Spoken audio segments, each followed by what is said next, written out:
श्री हरि भक्ति आस्था में हम श्रीमद् भगवद गीता के अध्याय 5 श्लोक 1 से 14 के हिंदी अर्थ को सुनेंगे। श्लोक 1, 2, 3।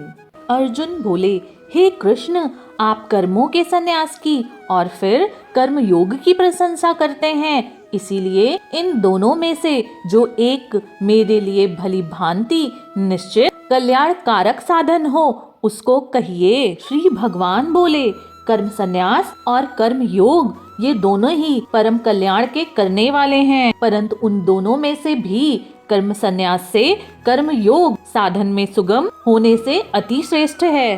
हे अर्जुन, जो पुरुष न किसी से द्वेष करता है और न किसी की आकांक्षा करता है, वह कर्मयोगी सदा ही सन्यासी ही समझने योग्य है, क्योंकि राग द्वेष द्वंद्वों से रहित पुरुष सुख पूर्वक संसार बंधन से सदा ही मुक्त हो जाता है। श्लोक 4, 5, 6। उपयुक्त प्रकार से संन्यास और कर्मयोग को मूर्ख लोग पृथक पृथक फल देने वाला कहते हैं, न कि पंडित जन, क्योंकि दोनों में से एक में भी सम्यक प्रकार से स्थित पुरुष दोनों के फल रूप परमात्मा को ही प्राप्त होता है। ज्ञान योगियों द्वारा जो परम धाम प्राप्त किया जाता है, कर्म योगियों द्वारा भी वही प्राप्त किया जाता है।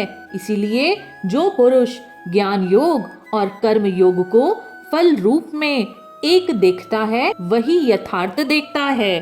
परंतु हे अर्जुन, कर्म योग के बिना संन्यास अर्थात मन, इंद्रिय और शरीर द्वारा होने वाले संपूर्ण कर्मों में कर्तापन का त्याग प्राप्त होना अति कठिन है, और भगवत स्वरूप को मनन करने वाला कर्मयोगी परम ब्रह्मा परमात्मा को शीघ्र ही प्राप्त हो जाता है। श्लोक 7, 8, 9। जिनका मन अपने वश में है, जो जितेंद्रिय एवं विशुद्ध अंतःकरण वाला है और संपूर्ण प्राणियों का आत्मा रूप परमात्मा ही जिसका आत्मा है, ऐसा कर्मयोगी कर्म करता हुआ भी लिप्त नहीं होता। तत्व को जानने वाला सांख्य योगी तो देखता हुआ, सुनता हुआ भी, स्पर्श करता हुआ या सूंघता हुआ, भोजन करता हुआ या गमन करता हुआ, सोते हुए या श्वास लेते हुए, बोलते हुए या त्याग करते हुए, ग्रहण करते हुए तथा आँखों को खोलते या मूंदते हुए भी सब इंद्रियां अपने अपने अर्थों में ही बरत रही हैं, इस प्रकार समझकर निसंदेह ऐसा ही माने कि मैं कुछ भी नहीं करता हूँ। श्लोक 10, 11, 12। जो पुरुष सब कर्मों को परमात्मा में अर्पण करके और आसक्ति को त्याग कर कर्म करता है, वह पुरुष जल से कमल के पत्ते की भांति पाप से लिप्त नहीं होता।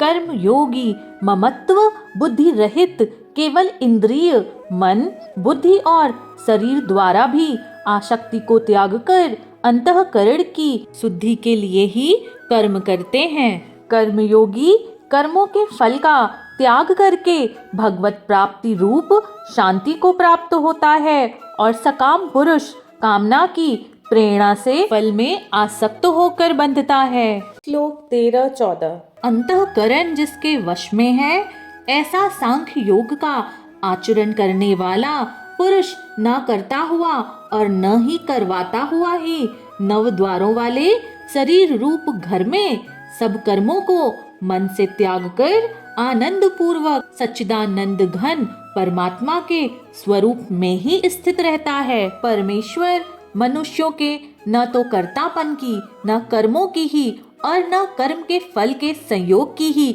रचना करते हैं, परंतु यह मनुष्य का स्वभाव ही बरत रहा है।